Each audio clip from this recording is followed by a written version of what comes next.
Hello friend, आपका स्वागत है हमारे मामा भांजाइस के यूट्यूब प्लेटफॉर्म पर। तो आज अपन पढ़ने जा रहे हैं आत्मनिर्भर मध्य प्रदेश का सेकेंड लेक्चर। मैंने फर्स्ट लेक्चर आपको कंप्लीट करवा दिया था, है ना। तो अभी हम क्या करेंगे, सेकेंड लेक्चर पढ़ेंगे। तो बताती हूँ मैं आप लोगों को हमने जो फर्स्ट लेक्चर हमने उसमें क्या क्या कंप्लीट कर लिया था। ठीक है, तो क्या हुआ था, आत्मनिर्भर मध्य प्रदेश का फुल नेम होता है आत्मन MP अर्थात क्या है, आत्मनिर्भर मध्य प्रदेश का जो रोड मैप है कितने वर्षों का तैयार किया गया है, 3 वर्षों का। और जो आत्मन है, मैंने आपको कहा आत्मन MP 2023 बताया है। तो आत्मन मतलब ए से होता है एक्सप्रेशन, टी से होता है ट्रांसफॉर्मेशन, एम से होता है मिशन, ए से होता है एक्शन और एन का मतलब होता है नीति। तो हमें क्या करना है, नीति बनाना है, नीति बनाकर एक्शन लेना है, एक्शन लेकर क्या करना है, हमें मिशन करना और ट्रांसफॉर्मेशन और क्या है, एक्सप्रेशन करना है। मतलब हमें क्या है, हमारे आत्मन का फुल नेम ये है। ये मैंने आप लोगों को कल बता दिया था। आत्मनिर्भर भारत योजना लाई गई थी 12 मई 2020 को और आत्मनिर्भर मध्य प्रदेश योजना लाई थी 12 नवंबर 2020 को लाई थी। ये मैंने सब आप लोगों को कल डिटेल से पढ़ा दिया था। ठीक है, चलो आगे बढ़ते। फिर ये भी मैंने आप लोगों को कल बता दिया था कि आत्मनिर्भर मध्य प्रदेश के तहत 5 स्तंभ लाए गए हैं और आत्मनिर्भर भारत योजना के तहत 5 स्तंभ लाए गए हैं और आत्मनिर्भर मध्य प्रदेश योजना के तहत कितने स्तंभ लाए गए हैं, 4 स्तंभ लाए गए। ये भी मैंने आप लोगों को कल बता दिया था। ठीक है, चलो फिर ये मैंने बताया था कि हमें आशय पढ़ना है। तो क्या है, आत्मनिर्भर मध्य प्रदेश का आशय होता है स्वयं पर निर्भर होना। ये सब मैंने आप लोगों को कल डिटेल से पढ़ा दिया था। चलो, यात्रा और पर्यटन भी हो गया था। हम पढ़ रहे हैं जल। हम क्या पढ़ रहे हैं अभी, जल। मतलब मैंने आप लोगों को बताया था कि आत्मनिर्भर मध्य प्रदेश योजना के तहत 4 स्तंभ लाए गए। 4 स्तंभ से हम पहला स्तंभ पढ़ रहे जिसका नाम है भौतिक अधोसंरचना।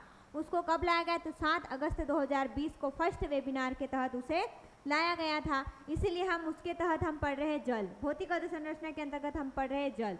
तो जल के संबंधित क्या कहा गया है, चलो पढ़ते हैं कि सभी ग्रामीण क्षेत्रों में दिसंबर 2024 तक 100% जल की आपूर्ति सुनिश्चित करना है। क्या कहा गया कि आत्मनिर्भर हमें बनना है, तो आत्मनिर्भर बनने के लिए हमें जल की आपूर्ति भी करवाना होगा। ठीक है, जल ही क्या है, हमारा जीवन है। तो सभी ग्रामीण क्षेत्रों में दिसंबर 2024 तक हमें 100% जल की क्या करना है, आपूर्ति करवाना। साथ ही साथ 60 सिंचाई परियोजनाओं का निर्माण भी किया जाए और 100% घरेलू कार्यशील नल कनेक्शन भी किया जाए। क्या कहा गया है, भौतिक अधोसंरचना के अंतर्गत जल, भौतिक अधोसंरचना के अंतर्गत जल भी आता है। तो उसके अंतर्गत कहा गया कि दिसंबर 2024 तक हमें 100% जल की आपूर्ति करना है। गांव में, शहरों में, है ना, नल कनेक्शन करना है। तो गांव शहरों में हमें नल कनेक्शन, हर घर जल योजना के तहत हमें ये सब चीज़ें करनी है कि दिसंबर 2024 तक हमें जल की आपूर्ति करवाना है। साथ ही साथ नल कनेक्शन भी करवाना है जो कि 100% होना चाहिए और 60 सिंचाई परियोजनाओं का निर्माण भी करना है। आए समझ में आप लोगों को। चलो, अब अगला पॉइंट आता है परिवहन एवं लॉजिस्टिक। अब ये परिवहन का मतलब तो आप समझते होंगे, यातायात के साधन, जो सड़कों पर चलने वाली बस, रेल, है ना, सड़क क्या, रेल परिवहन, वायु परिवहन, ये सभी चीज़ें किसके अंतर्गत आती है, परिवहन के अंतर्गत आती।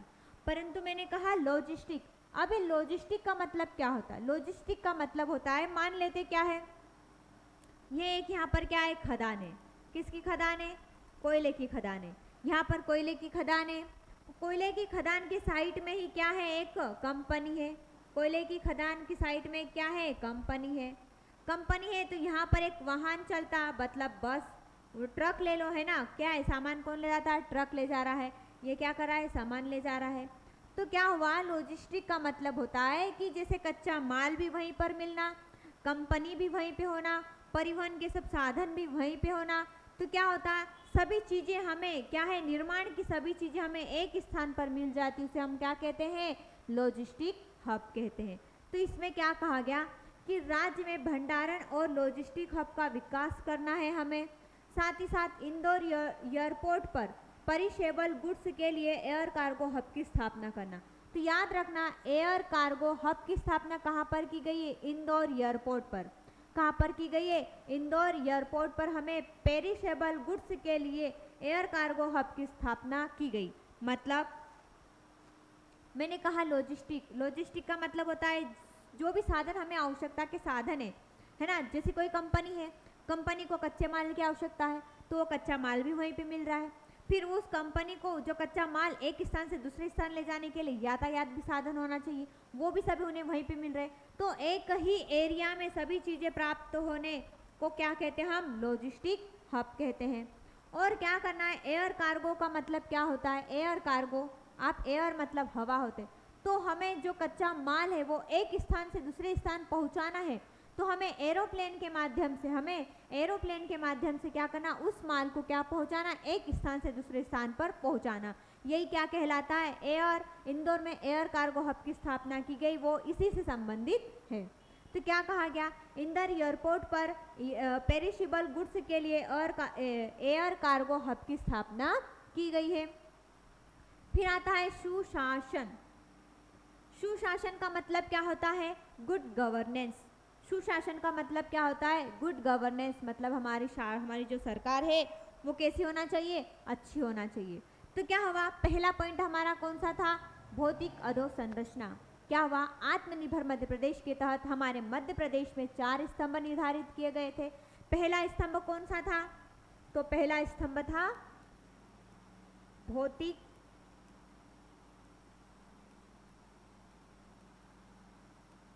अधोसंरचना। पहला था भौतिक अधोसंरचना। इसको कब, कौन से वेबिनार के तहत लाया गया? तो ये फर्स्ट वाला है, तो फर्स्ट वेबिनार के तहत। तो फर्स्ट वेबिनार के तहत ये लाया गया था। कब लाया गया था? तो 7 अगस्त 2020 को लाया गया था। फिर दूसरा कौन सा था? सुशासन। सुशासन दूसरा वेबिनार कौन सा था? सुशासन का था। मतलब दूसरे वेबिनार के तहत हमने सुशासन से संबंधित जो भी बातचीत की, जो भी बैठकें की, वो की। तो सुशासन वाला कब लाया गया था? तो 8 अगस्त 2020 को किसे लाया गया? सुशासन को लाया गया। तो याद रखना, दूसरा पॉइंट है हमारा सुशासन, पहला था भौतिक अधोसंरचना, है ना। फिर इसको कब लाया गया? तो 8 अगस्त 2020 के वेबिनार के तहत सुशासन के स्तंभ पर चर्चा की गई।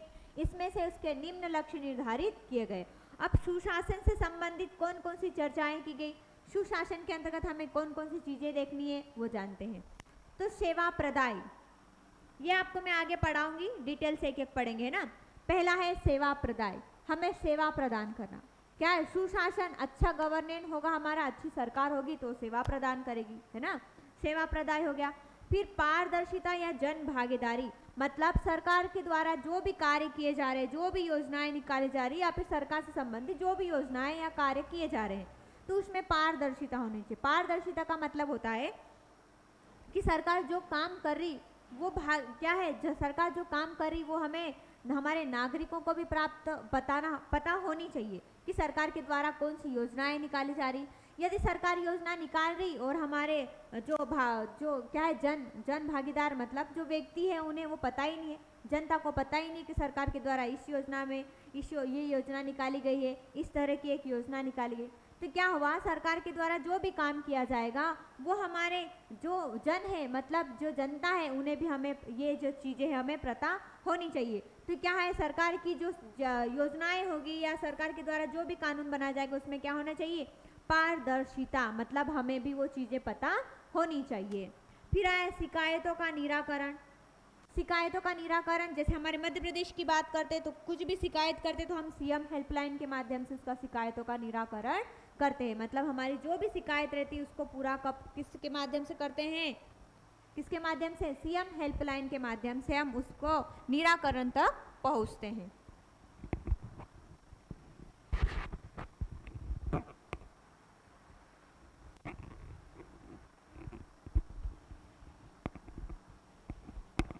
एक सेकेंड रुकना है ना।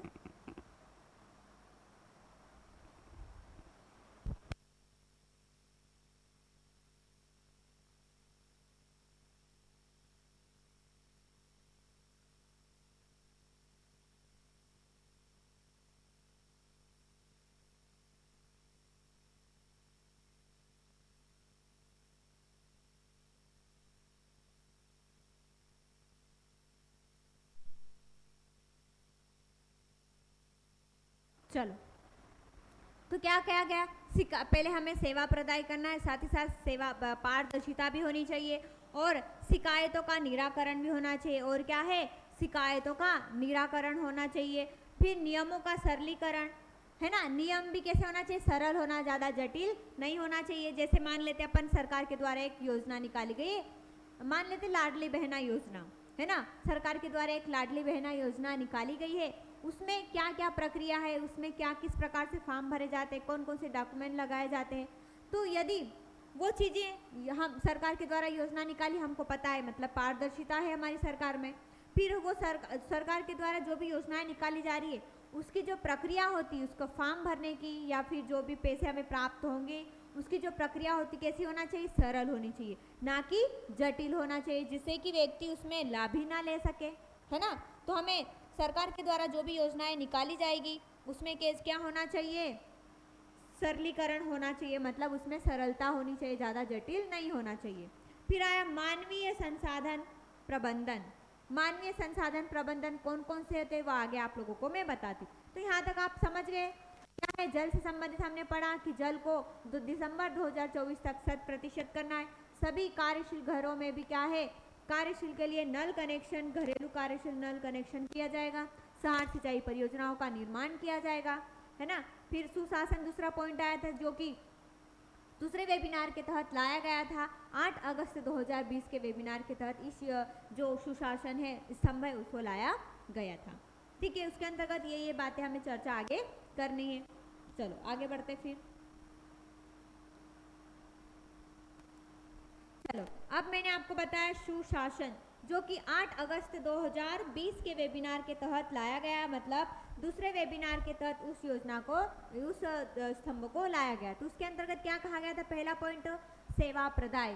तो क्या है, सभी नागरिकों को सेवा प्रदाय के अंतर्गत सभी डाटाबेस से जोड़ना। क्या कहा कि हमें अभी हमारा जो इंडिया है वो डिजिटल बनता जा रहा है, तो हमें क्या करना है, सेवा प्रदान करना है, साथ ही साथ हमें सभी नागरिकों को एक डेटाबेस पे जोड़ना है। जैसे मान लेते हैं अभी हमारे पास मोबाइल है, हमारी कॉलेज से या हमारी स्कूल से ग्रुप बनाया जाता है कि सभी को एक डाटाबेस में जोड़ा जाता है कि चलो कुछ नोटिफिकेशन भेजना है, जो भी बातें बतानी है, छुट्टी का बताना है या फिर इस टॉपिक का बताना है, तो हम क्या बनाते हैं, ग्रुप बना लेते हैं जिसमें हमारे जितने भी कॉलेज के बच्चे, जिस ईयर के बच्चे रहते हैं उनको हम सब क्या करते हैं, एक स्थान पर जोड़ लेते हैं। वैसे हमें भी सरकार के द्वारा जो भी सेवा प्रदान की जाएगी तो उन्हें सबसे पहले हमें एक डेटाबेस से जोड़ना होगा। फिर हमें पता चलेगा कि सरकार के द्वारा क्या योजनाएं निकाली जा रही है, किस तरह का कानून बनाया जा रहा। तो हम यदि हम उस डाटाबेस से जुड़े होंगे तो हमें आसानी से वो जो सरकार के द्वारा जो भी योजनाएं निकाली जाएगी उसमें हम पता चल जाएगा कि हमें सरकार के द्वारा इस योजना में भाग लेना है या फिर हम इस योग्यता के अनुसार है तो हमें इस योजना में भाग लेना है। ठीक है, तो हमें क्या करना है, सबसे पहले सभी नागरिकों को हमें सेवा प्रदान तो करना है, साथ ही साथ पहले हमें उन्हें डाटाबेस से भी जोड़ना है।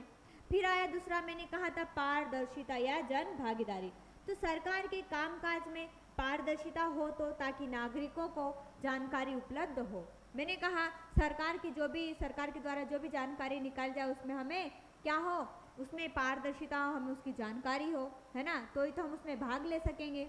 फिर एम गवर्नेंस अर्थात मार्केट गवर्नेंस को बढ़ावा देना तथा चैट बोर्ड के प्रयोग को बढ़ावा देना भी क्या है, सुशासन के अंतर्गत आता है। फिर आता है शिकायतों का निराकरण। मैंने कहा शिकायत, यदि हमें किसी भी चीज़ की प्रॉब्लम हो गई है, शिकायत करना है। जैसे मान लेते हमें जब हमारी स्कूलों से या फिर कॉलेजों से छात्रवृत्ति नहीं आती, आवास के फॉर्म भरते हैं हम, आवास की आती नहीं है, जब तक 2 ईयर हो जाते तब तक आवास की नहीं आती, फर्स्ट ईयर की नहीं आती, तो हम क्या करते हैं, सीएम हेल्पलाइन के माध्यम से क्या करते हैं, हमारी जो भी समस्या उसका निराकरण करते हैं। सीएम हेल्पलाइन पे कॉल करते हैं कि हमारी अभी तक छात्रवृत्ति नहीं आई है या फिर इस तरह की हमारी असुविधाएं, तो उन्हें क्या करो, पूरा करो, है ना। तो क्या है, शिकायतों का निराकरण करने के लिए हम किसका माध्यम लेते हैं, सीएम हेल्पलाइन के माध्यम से निराकरण तक पहुँचते हैं हम। ठीक है, चलो, नियमों का सरलीकरण मतलब जन भागीदारी को बढ़ावा देना तथा नियमों का सरलीकरण होना चाहिए।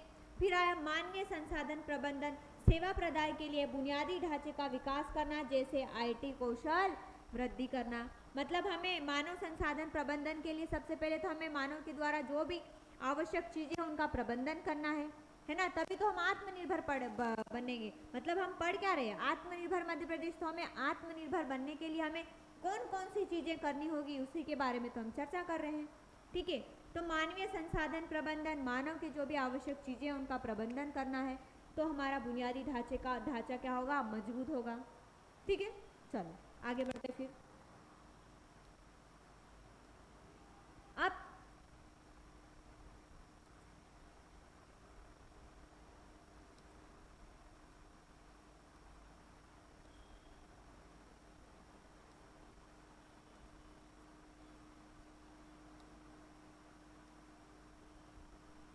अब पढ़ते हम तीसरा पॉइंट है स्वास्थ्य शिक्षा।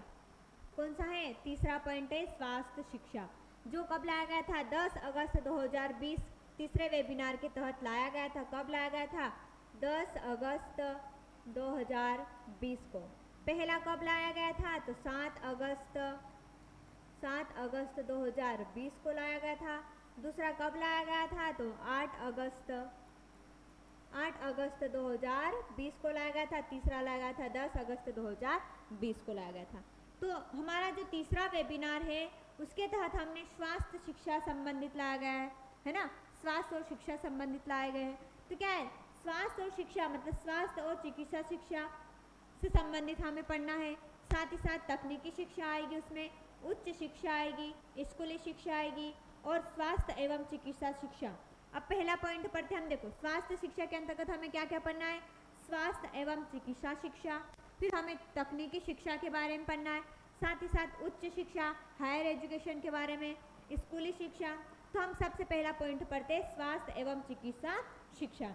आयुष्मान भारत के सुदृढ़ीकरण हेतु चिकित्सक एवं विशेषज्ञों की पूर्ति की जाए। मतलब हमें स्वास्थ्य से संबंधित है, हमारे सरकार के द्वारा स्वास्थ्य से संबंधित एक योजना लाएगी, आयुष्मान भारत योजना। हमारे मध्य प्रदेश ने, हमारे राज्य सरकार के, हमारे जो केंद्र सरकार के द्वारा एक योजना लाई है। कौन सी, आयुष्मान भारत योजना। आप मेरे को कमेंट करके बताना कि आयुष्मान भारत योजना कब लागू की गई थी, कब लागू की गई थी, कमेंट करके जरूर बताना। तो क्या है, स्वास्थ्य और चिकित्सा शिक्षा को हमें बढ़ावा देना है। तो आयुष्मान भारत योजना के तहत कहा गया है कि यदि कोई व्यक्ति उसका 5 या 10 लाख तक क्या करेगा, अपना इलाज करवाएगा, कैसा, तो उसका जो उसमें क्या है, सरकार के द्वारा उतना खर्च उठाएगी सरकार। 10 लाख तक का खर्चा कौन उठाएगी, सरकार उठाएगी। ठीक है, मतलब आयुष्मान भारत के तहत, यदि हमारे पास आयुष्मान भारत के तहत आयुष्मान कार्ड है, तो यदि हम प्राइवेट या फिर गवर्नमेंट हॉस्पिटल हो, जहाँ पर भी हम इलाज करवाना चाहते हैं, और यदि वहाँ पर हमारा इलाज हुआ और हमने आयुष्मान कार्ड लगा दिया, तो हमारा जो इतना क्या है पैसे जो क्या जाएंगे, सरकार द्वारा दिया जाएगा। ठीक है, फिर आए कृत्रिम बुद्धिमत्ता एवं सूचना प्रौद्योगिकी के उपयोग पर बल देना है। हमें कृत्रिम बुद्धिमत्ता और सूचना प्रौद्योगिकी पर क्या करना है, ज़्यादा से ज़्यादा बल देना है। आया समझ में इतना। चलो अब थोड़ा सा आपको मैं उधर आगे है दूसरी स्लाइड में आपको मैं बताती हूँ, है ना।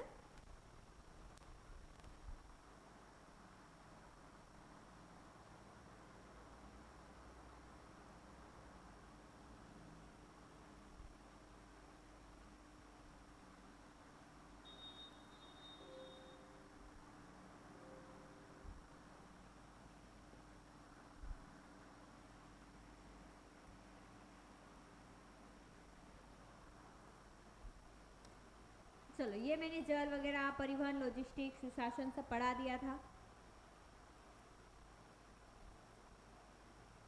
हाँ, अब हम पढ़ने जा रहे हैं, क्या पढ़ रहे हैं अपन, स्वास्थ्य शिक्षा पढ़ रहे हैं, है ना, स्वास्थ्य शिक्षा पढ़ रहे हैं। तो इसके अंतर्गत मैंने आपको स्वास्थ्य और शिक्षा, चिकित्सा शिक्षा मतलब इसके अंतर्गत कितने पॉइंट निर्धारित किए गए, कितने लक्ष्य निर्धारित किए, क्या हो गए, स्वास्थ्य और चिकित्सा शिक्षा। दूसरा है तकनीकी शिक्षा, तीसरा है उच्च शिक्षा और चौथा स्कूली शिक्षा।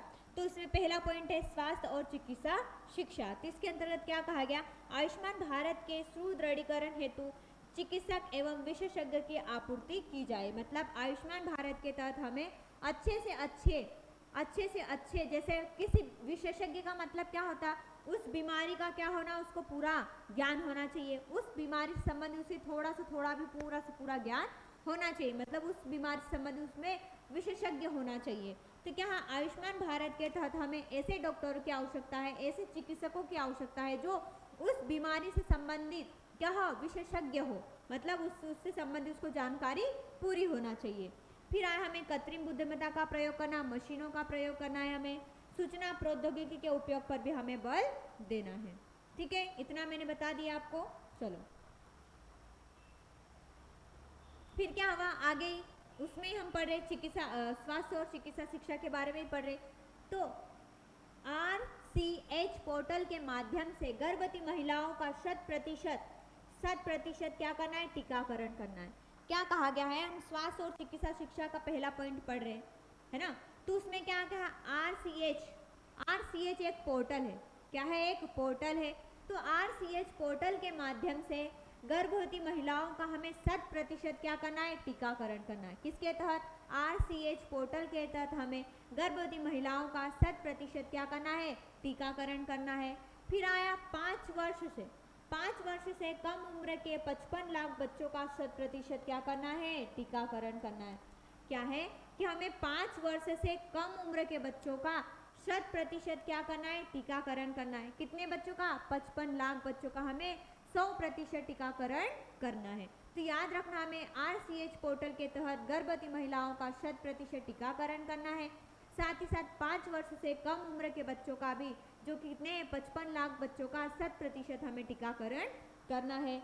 फिर उज्जैन में मेडिकल डिवाइस पार्क की स्थापना है। उज्जैन में क्या है, मेडिकल डिवाइस पार्क की स्थापना की जा रही है। कहाँ पर, तो उज्जैन में मेडिकल डिवाइस पार्क की स्थापना की जा रही है। फिर आता है दिसंबर 2024 तक क्या करना है हमें, दिसंबर 2024 तक मातृ मृत्यु दर को कितना करना है, 173 से हमें कितना करना है, 100 तक लाना है।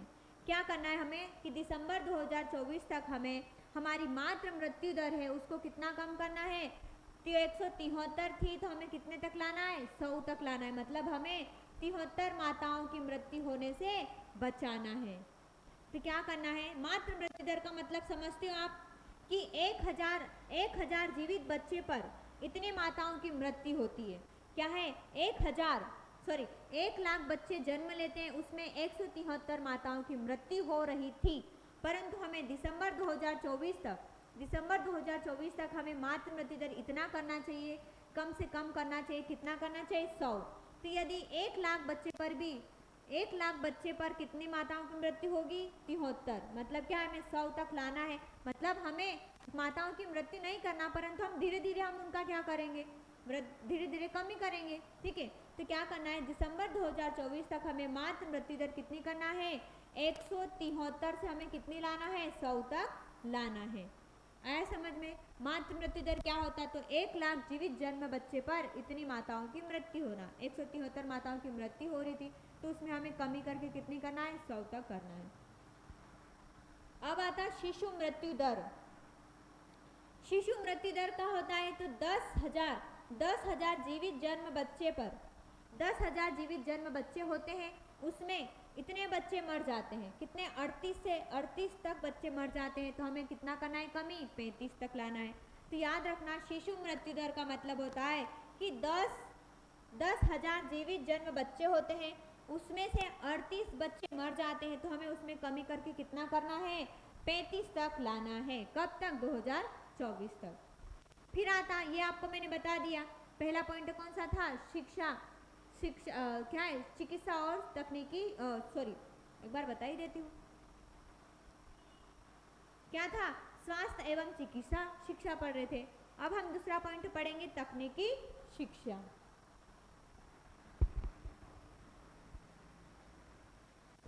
दूसरा पॉइंट कौन सा पढ़ेंगे, तकनीकी शिक्षा। तो तकनीकी शिक्षा के अंतर्गत क्या पढ़ना है, artificial intelligence, machine learning, virtual reality और बिग डाटा का उपयोग किया जाए। मतलब हमें क्या करना है, तकनीकी शिक्षा, तकनीकी मतलब हमें अच्छी शिक्षा देनी है, तो हमें किसका उपयोग करना चाहिए, आर्टिफिशियल इंटेलिजेंस का अर्थात AI का, मशीनों का उपयोग करना चाहिए ज़्यादा से ज़्यादा, मशीन लर्निंग और वर्चुअल रियलिटी और बिग डाटा का उपयोग किया जाना चाहिए। प्रत्येक नागरिकों को रोजगार हेतु आत्मनिर्भर बनाया जाए। और हमें आत्मनिर्भर मध्य प्रदेश योजना पढ़ रहे हैं तो हमें प्रत्येक नागरिकों को क्या करना है, आत्मनिर्भर बनाना है। आया समझ में इतना? चलो आगे बढ़ते हैं। फिर अब पढ़ते हैं हम उच्च शिक्षा। तीसरा पॉइंट क्या है, उच्च शिक्षा। मध्य प्रदेश में नॉलेज कॉरपोरेशन की स्थापना की गई है। मध्य प्रदेश में किसकी स्थापना की गई है, नॉलेज कॉरपोरेशन। मध्य प्रदेश में नॉलेज कॉरपोरेशन की स्थापना की गई है और 200 कॉलेजों में प्लेसमेंट और उद्यमिता सेल की स्थापना की गई है। और 200 कॉलेजों में प्लेसमेंट और उद्यमिता सेल की स्थापना की गई है। फिर आया उच्च शिक्षण संस्था तक पहुंच बढ़ाने के लिए 150 नए ओपन डिस्टिंक्ट लर्निंग केंद्र खोले गए। ओपन का मतलब खुला, तो यदि हमें हमारे राज्य में कितने हैं ओपन डिस्टिंक्ट लर्निंग केंद्र, तो क्या बताओगे, 150। तो हमारे मध्य प्रदेश में 150 ओपन लर्निंग डिस्टिंक्ट केंद्र खोले गए हैं। ओपन डिस्ट्रिक्ट लर्निंग केंद्र, लर्न का मतलब याद करना, पढ़ना, है ना, और ओपन मतलब खुला होता। तो हमें क्या करना, हमारे मध्य प्रदेश में 150 ऐसे उच्च शिक्षण संस्था खोले गए जहाँ पर हम किसी भी ये 150 जो संस्था है वहाँ पर हम कहीं पे भी पढ़ सकते हैं। तो क्या हुआ, उच्च शिक्षण संस्था तक पहुँच बढ़ाने के लिए, जो बड़े बड़े शिक्षण संस्था में हमें पहुँच बढ़ाना है, तो हमें हमारे राज्य में हमने 150 ओपन डिस्ट्रिक्ट लर्निंग केंद्र खोले गए हैं। फिर भोपाल और इंदौर में आयुष सुपर स्पेशलिटी हॉस्पिटल की स्थापना की गई। आयुष का मतलब आयुर्वेदिक हॉस्पिटल होता। आयुष क्या है, आयुर्वेदिक हॉस्पिटल होता। तो इसके तहत भोपाल और इंदौर में आयुष सुपर स्पेशलिटी हॉस्पिटलों की स्थापना की गई है। हमारे आयुर्वेदिक का आयुष का सबसे पहला विश्वविद्यालय कहाँ पर है, आप बता सकते हो? आयुष का सबसे पहला विश्वविद्यालय कहाँ पर है, बुरहानपुर में है। कहाँ पर है, बुरहानपुर में। आयुष का पहला विश्वविद्यालय कहाँ पर है, बुरहानपुर में आता है। फिर आता है स्कूली शिक्षा। स्कूली शिक्षा के तहत हमें क्या करना है, तो 10,000 नए शिक्षण संस्था खोले जाए। और जो शिक्षण संस्था खोले जाएंगे उसमें कौन सा आना चाहिए, अंग्रेजी अर्थात CBSE पैटर्न का होना चाहिए। ठीक है, चलो इसमें कुछ समझाने लायक है ही नहीं। क्या है ये वाले स्थापना इसकी, स्कूली शिक्षा के अंतर्गत नई शिक्षण संस्था खोलना है, कितनी, 10,000, और जो कि CBSE पैटर्न पर होनी चाहिए।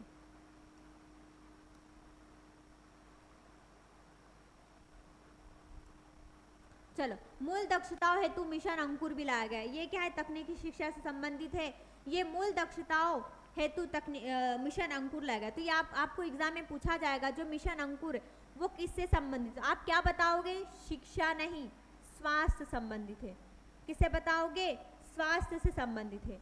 क्या है, जो मिशन अंकुर है वो किससे संबंधित है, स्वास्थ्य से संबंधित माना जाता है।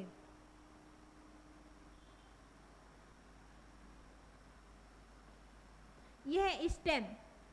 स्टेम का मतलब क्या होता है, एस का मतलब होता है साइंस, टी का मतलब होता है टेक्नोलॉजी, ई का मतलब इंजीनियरिंग, और एंड अर्थात मैथमेटिक्स, और ए का मतलब होता है आर्ट। ए का मतलब क्या होता है, आर्ट। तो हमें हमारी जो स्कूली शिक्षा में इन विषयों का होना जरूरी है। एक हो गया विज्ञान, प्रौद्योगिकी, इंजीनियरिंग, मैथमेटिक्स मतलब गणित, और आर्ट मतलब कला। तो हमारे जो शिक्षा संबंधी जो हम स्कूली शिक्षा हम दे रहे, तो हमें इन विषयों पर भी क्या है, शिक्षा देनी चाहिए। और ये हमें क्या, अर्थव्यवस्था एवं रोजगार। अर्थव्यवस्था एवं रोजगार ये हमारा कौन सा है, हमारा चौथा स्तंभ है, हमारा चौथा लक्ष्य है ना। क्या है, स्तंभ निर्धारित किए गए थे। मध्य प्रदेश में कितने स्तंभ थे, 4 स्तंभ। चौथा स्तंभ कौन सा है, अर्थव्यवस्था एवं रोजगार। कौन सा है, अर्थव्यवस्था एवं रोजगार। ये कब लाया गया था, 11 अगस्त 2020 को लाया गया था, 11 अगस्त 2020 को। तो एक बार मैं आप लोगों को बता देती हूँ, मध्य प्रदेश में 4 स्तंभ लाए गए थे। पहला था भौतिक अधोसंरचना, भौतिक अधोसंरचना। दूसरा है सुशासन। तीसरा कौन सा है, स्वास्थ्य और चिकित्सा शिक्षा।